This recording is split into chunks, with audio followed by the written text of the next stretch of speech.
छत्तीसगढ़ की तमाम बड़ी खबरों के साथ आपका स्वागत है। मैं हूं लीना। ये देखते हैं आज की सुर्खियां। आरटीआई एक्ट को चुनौती देने वाली याचिका पर सुनवाई, स्टेटस प्रस्तुत करने 3 सप्ताह का समय। सिलगेर आंदोलन खत्म होने पर सीएम ने की चर्चा, बस्तर में शांति के लिए ग्रामीणों को किया आश्वस्त। कांग्रेस सरकार को 2.5 साल हो रहे हैं पूरे, भाजपा गिना रही है सरकार की खामियां। बिलासपुर शहर में अवैध रेत उत्खनन जारी, जोगी कांग्रेस कार्यकर्ताओं को घाट पर मिली धमकी। और आत्महत्या की जांच करने पहुंचा भाजपा का दल, शराब को प्रमुख वजह बताने से ग्रामीण हुए नाराज। अब देखते हैं खबर विस्तार से। बिलासपुर हाईकोर्ट में सूचना का अधिकार अधिनियम को चुनौती देने वाली याचिका पर डिवीजन बेंच में सुनवाई हुई। मुख्य न्यायाधीश प्रशांत मिश्रा और न्यायाधीश पीपी साहू ने इस मौके पर आदेश दिया कि इसी प्रकार की एक याचिका सुप्रीम कोर्ट में पेंडिंग है, उसका अगली सुनवाई में स्टेटस प्रस्तुत किया जाए। केंद्र सरकार ने सूचना का अधिकार अधिनियम 2005 में संशोधन किया है। इसी के संदर्भ में विवेक वाजपेयी ने अपने अधिवक्ता संदीप दुबे, सुशोभित सिंह के माध्यम से दायर याचिका पर कहा कि केंद्र सरकार ने इसमें संशोधन करते हुए धारा 13, धारा 16 और धारा 27 को संशोधित कर सूचना आयुक्त की शक्तियों को छीनकर अपने अधीन कर लिया है। संशोधन से सूचना आयुक्त भी केंद्र सरकार के अधीन हो जाएगा, जिससे नागरिकों को सूचना प्राप्त करने में बाधा उत्पन्न होगी और पारदर्शिता में कमी आएगी। अब इस मामले में 3 सप्ताह के बाद अगली सुनवाई होगी। सिलगेर आंदोलन खत्म होने के बाद छत्तीसगढ़ में मुख्यमंत्री भूपेश बघेल ने वर्चुअल कार्यक्रम के जरिए सिलगेर के ग्रामीणों से चर्चा की। इस मौके पर उन्होंने कहा कि बस्तर में शांति व्यवस्था की स्थापना के साथ आदिवासियों की हितों की रक्षा के लिए छत्तीसगढ़ सरकार प्रतिबद्ध है। मुख्यमंत्री भूपेश बघेल ने अपने निवास कार्यालय से वर्चुअल के माध्यम से बीजापुर, सुकमा और बस्तर जिले के ग्रामीणों से चर्चा की। सिलगेर में हुई घटना के लिए दुख और संवेदना प्रकट करते हुए सांसद दीपक बैज, स्थानीय विधायक और बस्तर विकास प्राधिकरण उपाध्यक्ष विक्रम शाह मंडावी ने जिला प्रशासन से चर्चा कर निष्पक्ष जांच का आश्वासन दिया। जांच में सभी पक्षों को रखने, ग्रामीणों और जनप्रतिनिधियों से सहयोग करने की बात की। मुख्यमंत्री भूपेश बघेल ने कहा कि छत्तीसगढ़ शासन आदिवासियों के हितों की रक्षा के लिए दृढ़ संकल्पित है। जंगल जमीन आदिवासियों के माध्यम से सुरक्षित है। वहीं उन्होंने जिले के विकास के लिए संवेदनशील ग्रामीण इलाकों में solar light, solar pump, school भवन और सड़कों को जोड़ने का भी सौगात दिया। छत्तीसगढ़ में कांग्रेस की सरकार के 2.5 साल पूरे होने पर भाजपा ने आम जनता के बीच पहुंचकर जनता के समक्ष अपनी बात रखने का अभियान शुरू किया है। इसी कड़ी में राज्यसभा सांसद सरोज पांडे 1 दिवसीय प्रवास पर कोरबा पहुंची। यहां तिलक भवन में पत्रकारों से चर्चा करते हुए उन्होंने छत्तीसगढ़ में कांग्रेस सरकार के 2.5 साल की कथित विफलताओं पर प्रकाश डाला। सांसद सरोज पांडे ने कहा कि भूपेश बघेल की सरकार ने प्रदेश के लोगों के साथ वादा खिलाफी करने का काम किया है। छत्तीसगढ़ की जनता को ये सरकार धोखा दे रही है। भूपेश बघेल के नेतृत्व वाली सरकार ने चुनाव से पहले जो वादे जनता से किए थे, उसे पूरा करने में सरकार विफल रही है। 2.5 साल में कांग्रेस पार्टी की सरकार पूरी तौर पर विफल रही है। कांग्रेस पार्टी के उस समय के तत्कालीन अध्यक्ष और वर्तमान के मुख्यमंत्री भूपेश जी ने जो घोषणा पत्र अपने संज्ञान में लेकर जारी किया था, उन्होंने उस घोषणा पत्र को पूरा नहीं किया। चाहे वो किसानों की बात हो, युवाओं की बात हो, महिलाओं की बात हो, हर किसी के साथ उन्होंने छल किया है। सांसद सरोज पांडे ने आरोप लगाया कि प्रदेश में माफियाओं का राज चल रहा है। राज्य में क्राइम रेट काफी हद तक बढ़ गया है, चाहे वो भू माफिया हो या रेत माफिया या फिर घटना दुर्घटना हो। छत्तीसगढ़ में जब से कांग्रेस की सरकार आई है, तब से वो माफियाओं पर कार्रवाई करने की बजाय उनका साथ दे रही है। बेरोजगारी भत्ता की बात है। बेरोजगारी भत्ता इन्होंने 2500 देने की बात की थी, 10 लाख युवाओं को देने इन्होंने कहा था। आज तक इन्होंने बेरोजगारी भत्ता पर कोई विषय नहीं किया। मुट्ठी भर लोगों को रोजगार नहीं मिला है। केवल मुख्यमंत्री अपनी राजनीति चमकाने की कोशिश करते हैं। पत्रकारों से चर्चा के दौरान राज्यसभा सांसद सरोज पांडे ने कहा कि भूपेश सरकार न तो प्रदेश में शराबबंदी कर पाई, न ही किसानों को खुश। किसान लगातार आत्महत्या करने पर मजबूर हैं और शराब के कारण बेवजह लोग मर रहे हैं। उनकी भावनाओं को इन्होंने खेला और इन्होंने इस विषय पर शराबबंदी का वादा करके आज घर पहुंच शराब सेवा शुरू करी है। आपको घर पर पहुंचा के शराब देना है। इस प्रेस वार्ता में रामपुर विधायक ननकीराम कंवर, भाजपा जिला अध्यक्ष डॉक्टर राजीव सिंह, प्रदेश कार्य समिति सदस्य विकास महतो, जोगेश लांबा, अशोक चावलानी उपस्थित रहे। डीबी लाइव के लिए प्रवीण मनहर की रिपोर्ट। बिलासपुर की अरपा नदी से लगातार हो रहे रेत के अवैध उत्खनन पर जब खनिज विभाग ने कार्रवाई नहीं की तो जोगी कांग्रेस के कार्यकर्ता मीडिया कर्मियों के साथ वहां पहुंच गए। इस दौरान बड़ी संख्या में ट्रैक्टर रेत की ढुलाई में लगे हुए थे। कार्यकर्ताओं का कहना है कि वहां मौजूद एक गुंडे द्वारा उन्हें धमकी भी दी गई। बिलासपुर शहर में अरपा नदी से लंबे समय से अवैध उत्खनन का खेल चल रहा है। दिन रात शहर की सड़कों और इसी को लेकर शुक्रवार की सुबह जोगी कांग्रेस के जिला अध्यक्ष विक्रांत तिवारी अपने साथियों के साथ मौके पर पहुंचे तो देखा कि वहां पर बड़ी संख्या में अवैध उत्खनन करने वाले ट्रैक्टर लगे हुए थे। जब उन्होंने खनन करने वाले माफियाओं को रोकने की कोशिश की तो रेत माफिया शानू खान ने उन्हें धमकी देते हुए देख लेने की बात कही, जिसके बाद जोगी कांग्रेस के जिला अध्यक्ष अपने कार्यकर्ताओं के साथ खनिज विभाग पहुंचे, जहां उन्होंने अधिकारियों को ज्ञापन सौंपकर त्वरित कार्रवाई की मांग की और मीडिया से बात करते हुए उन्होंने बताया कि जिस अरपा को बिलासपुर में जीवन दायिनी का दर्जा दिया जाता है, शहर के कुछ माफिया रेत उत्खनन कर उसे बर्बाद करने में तुले हुए हैं। अवैध उत्खनन को सुचारू रूप से चलाने के लिए बीच बीच में कुटिया नुमा घर कमरे बनाए गए थे, जहाँ पे उनके गुर्गे रुक के रात भर ये संचालन करते हैं। हम लोगों ने जब वहाँ दबिश दी तो वहाँ पे उनके गुंडे इकट्ठे हो गए और उनमें से एक गुंडा जो उनका प्रतिनिधित्व कर रहा था, उनका लीडर था, उसने अपना नाम सोमू खान बताया, शानू खान बताया और मतलब उसने कहा कि मैं तुम लोग मतलब हमको मारने की धमकी भी दी। बोले पत्रकारों के साथ आए इसलिए बच गए तो यहाँ से वापस नहीं जा पाते। महासमुंद में 5 बेटियों के साथ ट्रेन से कटकर आत्महत्या करने के मामले की जांच के लिए भाजपा द्वारा गठित टीम महासमुंद के बेमचा में पहुंची। जांच टीम के आने की सूचना पर यहां बड़ी संख्या में भाजपा कार्यकर्ता और इलाके के लोग मौजूद थे, मगर जैसे ही भाजपा नेताओं ने इस घटना के पीछे शराब को प्रमुख वजह बताया, ग्रामीण आक्रोशित हो गए और नारेबाजी करने लग गए।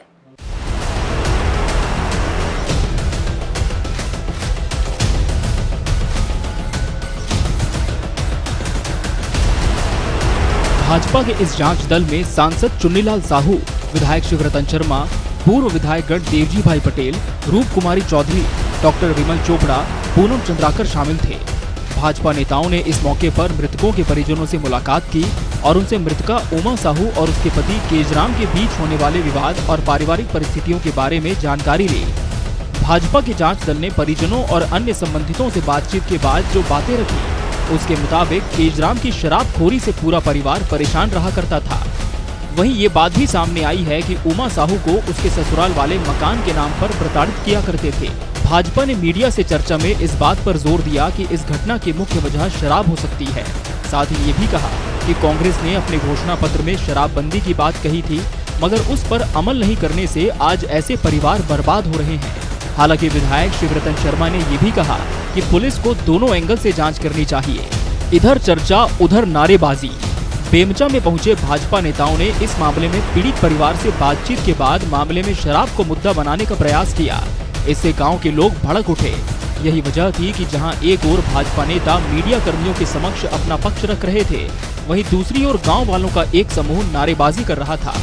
इस दौरान गुस्साए ग्रामीण धक्का मुक्की पर उतर आए थे।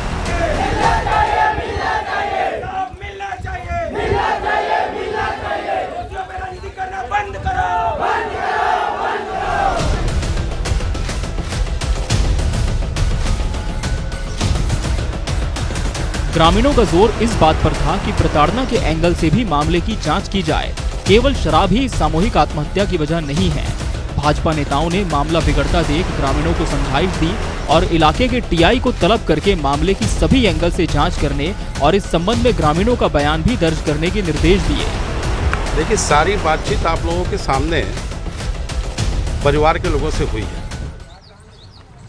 इसमें एक विषय तो है शराब का,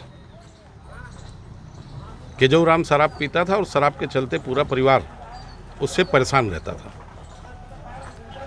और दूसरा विषय है परिवार के प्रताड़ना का। पुलिस को दोनों एंगल पे जांच करने की आवश्यकता है, क्योंकि उमा देवी मृतक है, उसके मामा परिवार ने, उसके भाइयों ने जो बात रखी है, उनका कहना था कि मकान के लिए वो प्रताड़ित किया जाता था। और शराब तो है ही है, कांग्रेस के घोषणा पत्र में था कि हम शराबबंदी करेंगे, और शराब के चलते 6 लोग आत्महत्या के लिए बाध्य हो जाए एक साथ, ये अपने आप में बड़ी घटना है।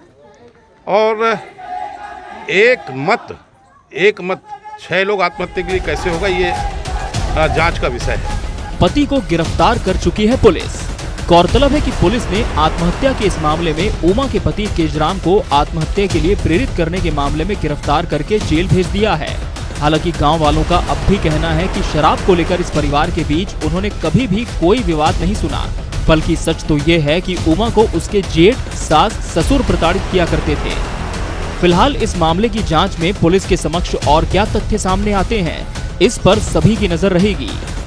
कोरबा जिले में खंड शिक्षा अधिकारी के कार्यालय में पदस्थ बाबू के ग्राम दादर स्थित निर्माणाधीन मकान में भारी मात्रा में स्कूल ड्रेस, किताबें और अन्य सामग्रियां देखने को मिली। ये मामला मीडिया में आने के बाद स्कूल ड्रेस ग्राम नटकी खार के पास से होकर गुजरने वाले नाले में बहते हुए मिले। कहा जा रहा है कि मामला खुलने के बाद बाबू ने ड्रेस नाले में फेंकवा दिए। बीईओ कोरबा के कार्यालय में पदस्थ बाबू धीरज आर के ग्राम दादर में स्थित मकान का निर्माण चल रहा है। इसी मकान में सैकड़ों की तादाद में गणवेश मिली। गणवेश के अलावा स्कूल शिक्षा विभाग की किताबें, प्राइमरी और मिडिल स्कूल में बच्चों को बैठने के लिए प्रदान की जाने वाली टाटा पत्ती, स्कूलों में चावल रखने के लिए कुछ समय पहले विभाग द्वारा खरीदे हुए स्टील के डब्बे भी रखे हुए थे। इस मामले में बाबू धीरज आर्य ने मीडिया प्रतिनिधियों से कहा है कि उन्हें नहीं पता कि स्कूल की सामग्रियां उनके निर्माणाधीन मकान में कैसे पहुंची। इस बीच मामला प्रकाश में आने पर इसकी जांच शुरू कर दी गई है, मगर विभाग के अधिकारी जब तक बाबू के मकान पर पहुंचते बड़ी मात्रा में स्कूल ड्रेस नाले में बहा दिए जाने की खबर पहुंच गई। ग्रामीणों ने देखा कि ड्रेस नाले में इधर उधर बह रहे हैं।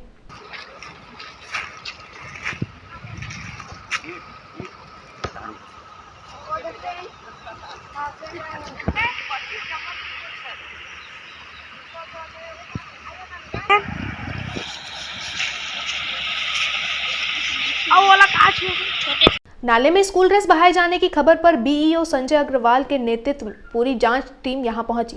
संजय अग्रवाल ने बताया कि स्कूल ड्रेस सरकारी ही नजर आ रहे हैं।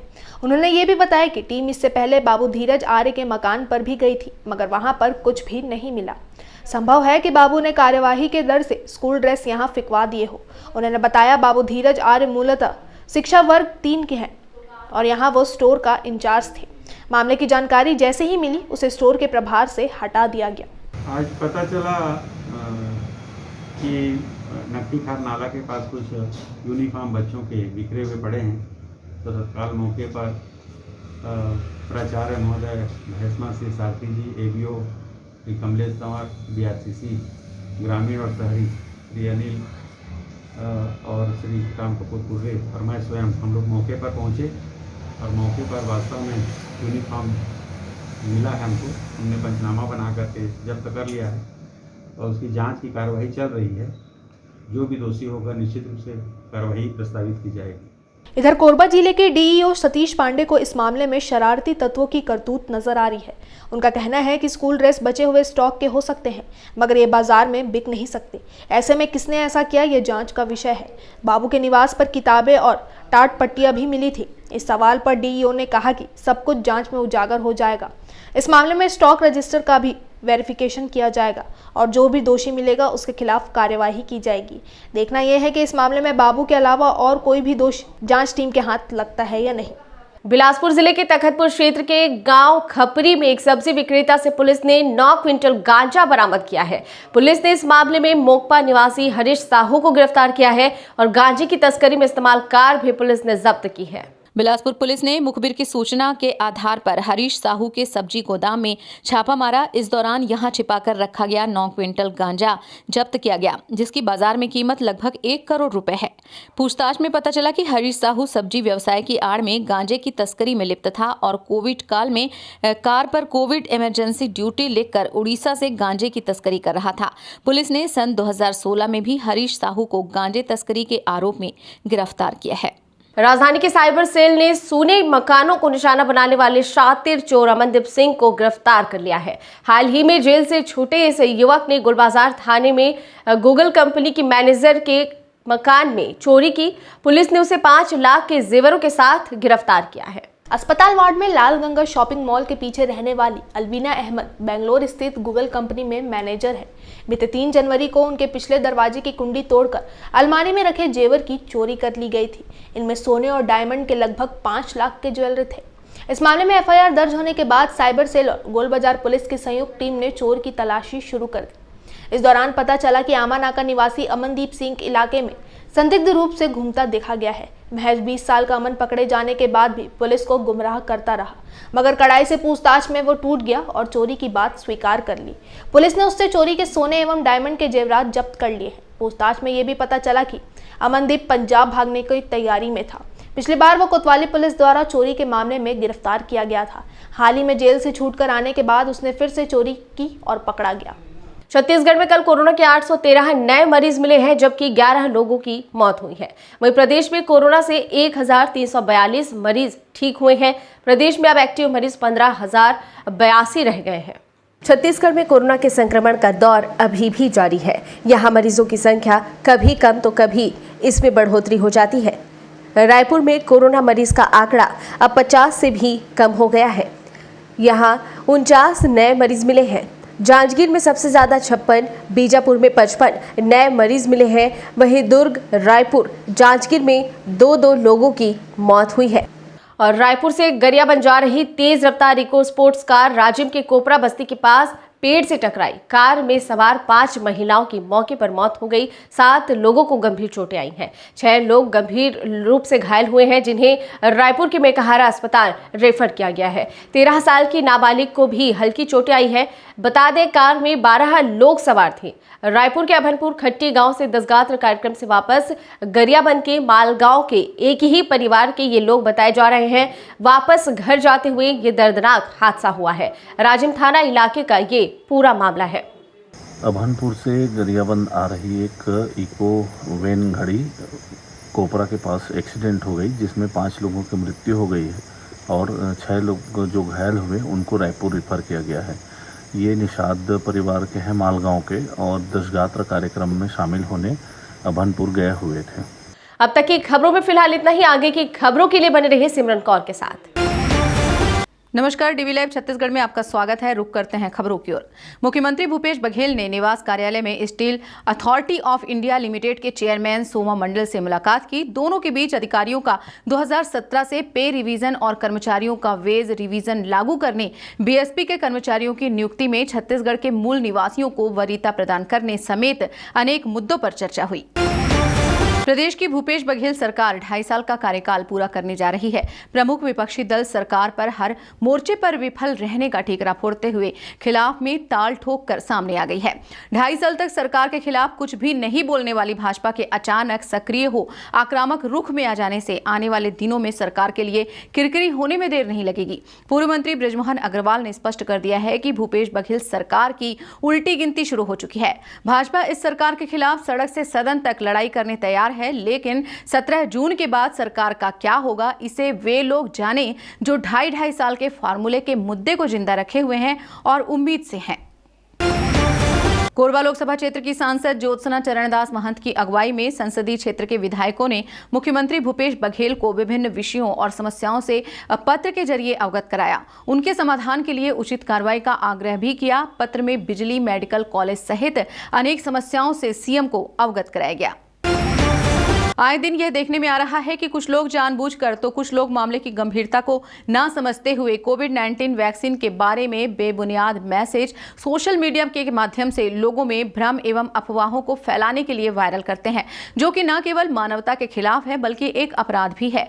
आईजी बिलासपुर रतनलाल डांगी ने ऐसे असामाजिक तत्वों के खिलाफ कार्रवाई करने के लिए सभी पुलिस अधीक्षकों को निर्देशित किया है। कार्रवाई न केवल मैसेज बनाने वाले के खिलाफ होगी बल्कि मैसेज को लोगों में वायरल करने वालों के खिलाफ भी होगी। आईजी रतनलाल डांगी के mission guide the youth grow the nation से इंस्पायर होकर बालिका ने उनसे मिलने अपने पिता से जिद की। डांगी से 8 वर्षीय बच्ची अपने 2 भाइयों एवं पिता के साथ मिलने उनके ऑफिस पहुंची। डांगी ने बच्चों का उत्साह बढ़ाया और इनाम स्वरूप नगद राशि विधि भी दी। आपको बता दें कि डांगी अपने सोशल मीडिया के माध्यम से युवाओं एवं बच्चों को गाइड करने के लिए करियर मार्गदर्शन एवं अपने द्वारा किए जा रहे फिजिकल एक्टिविटी के वीडियो पोस्ट करते रहते हैं, जिससे लाखों युवा प्रेरित हो रहे हैं।